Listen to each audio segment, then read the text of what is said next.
High বন্ধুরা, কেমন আছো তোমরা সবাই? আশা করি খুব ভালো আছো। আমিও খুব ভালো আছি। আবারও চলে এসেছি আরও একটি নতুন ব্লগ নিয়ে। তোমরা দেখছো রিয়ান্স ক্রিয়েশন আর আমি রুমনা। তো আজ হচ্ছে আমাদের ছোট্ট মেঘের 1 বছরের বার্থডে। তো আমরা চলে এসেছি একটা হলে, এটা সেলিব্রেট করা হচ্ছিল। ফার্স্টে একটু বাড়িতে গেছিলাম, তারপর চলে এসেছি। তো এই দেখো, এখানে আমরা 3জন বসে আছি। তো বলো আমাদের কেমন লাগছে অবশ্যই জানিও। আর এত গরমে মানে কালো শাড়ি পরে আরও বেশি গরম লাগছিল। কি করব, সাজুগুজু তো করতে হবে। আর এই দেখো কি সুন্দরভাবে বেলুন দিয়ে ডেকোরেশন করেছে। আলোতে দেখা যাচ্ছে না বলে তোমাদের ব্যাক ক্যামেরা করে দেখাচ্ছি। দেখো খুব সুন্দরভাবে ওই যে বসার জায়গাটাকে সাজিয়েছে। এখানে ঠাম্মা, তারপর তোমাদের দাদাভাই আর রোদ্দুর বসে আছে। আর ওদিকে দেখো পুচকের তো ঘুম ঘুম ভাব চলে এসছে, অনেকটা রাতও হয়ে যাচ্ছে। তো ওকে তাই জন্য দুধটা খাইয়ে নেওয়া হলো। আর এই যে চলে এসেছে পুচকুর বার্থডে কেক, মানে আমাদের মেঘের বার্থডে কেক। তো চলো দেখি কেকটা কেমন হয়েছে। আজকে আবার সকালে রোদ্দুরের এক্সাম ছিল, তো আমি যার জন্য সকাল থেকে আসতে পারিনি। তো এই দেখো কেকটা কেমন হয়েছে তোমরাই বলো। 1 লেখা কেক, আমার তো খুবই ভালো লেগেছে, ভীষণই কালারফুল। তো চলো সবাই মিলে দাঁড়িয়ে পড়েছে কেক কাটার জন্য। তো এখানে কেক কাটার পর্ব, এই যে রোদ্দুরকেও একদম সামনে নিয়ে দাঁড়িয়েছে।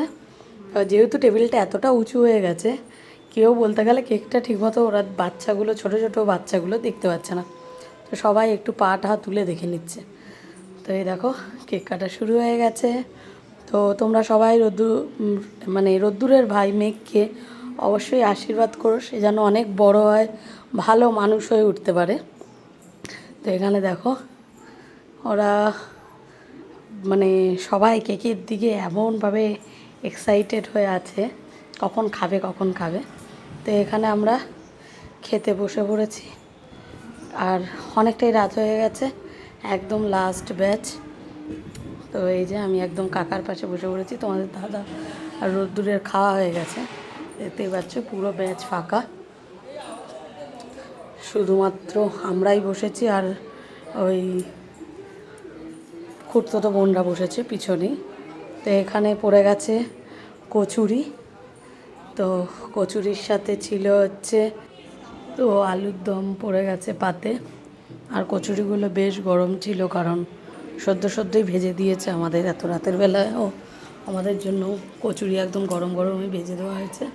তো চলো খাওয়াটা স্টার্ট করি, কারণ আবার বাড়ি গিয়ে পরের দিন আবার রোদ্দুরের এক্সাম আছে। তো দেখতে পাচ্ছ আলুর দম পড়ে গেছে। চলো দেখি খেয়ে কেমন হয়েছে।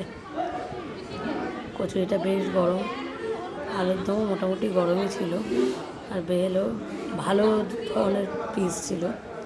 চলো খেয়ে নিই।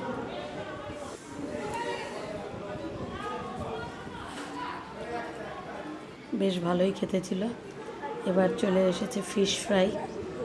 তো দেখতে পাচ্ছ এই একটা না, মেজো বোনেরটাও আমি লাস্ট পর্যন্ত ভাগ নেব মানে ও খাবে না বলেই আমায় দিয়ে দেবে। তো চলো এই খাওয়ার পর দেখি কী আসে আবার। তো এসে গেছে স্যালাড, আর আমি স্যালাডের মধ্যে বেশি পছন্দ করি পেঁয়াজটাই, শসাটা যেন কম নিই, পেঁয়াজটাই বেশি নিই।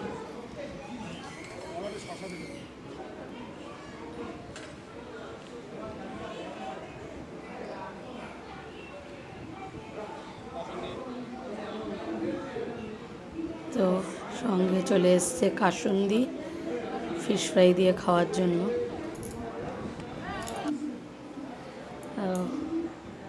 এবার চলে এসছে মিক্স ফ্রাইড রাইস আর চিকেন কষা।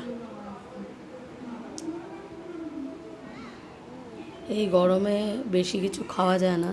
আর এখানে দেখো রোদ্দুর আমার পাশে দাঁড়িয়ে বেলুন নিয়ে খেলছে। তো একটা অলরেডি খাওয়া হয়ে গেছে, আর একটা ফিশ ফ্রাই অলরেডি পড়ে গেছে। তো চিকেন কষাও আমার পাতে পড়ে গেছে, বেশ ভালোই হয়েছিল। আর সব শেষে আছে আমের চাটনি।